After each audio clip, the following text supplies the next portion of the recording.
It took hundreds of thousands of years for the human population to reach 1 billion. And in less than 200 years, that has increased to nearly 7.5 billion people.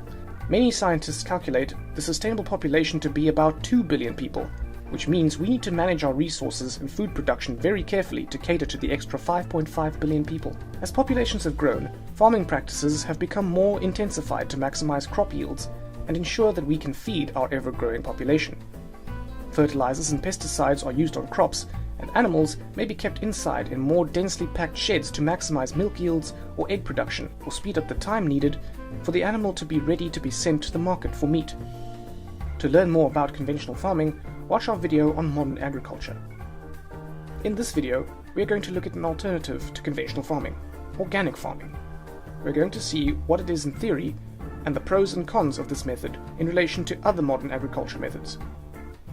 Organic farming currently accounts for about 1% of agricultural land worldwide.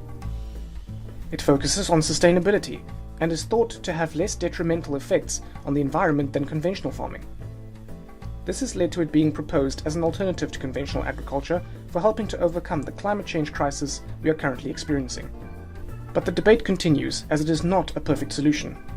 In theory, organic farming should not use chemical fertilizers, herbicides and pesticides, or feed additives for livestock. It requires the farmer to use more natural alternatives.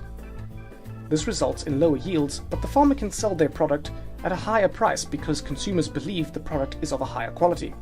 Instead of fertilizers, manure is used. This recycles waste and improves the soil structure. However, it is smelly and more difficult to apply than chemical fertilizers, and also means the farmer has less control over the mineral content they are putting into their soil. Crop rotation is used to reduce diseases building up in the soils and to strengthen the soil composition. Certain crops, such as the legume family, so peas and beans, fix nitrogen from the air and increase the nitrates in the soil. This makes the soil much more fertile, and so farmers rotate legumes with their other crops.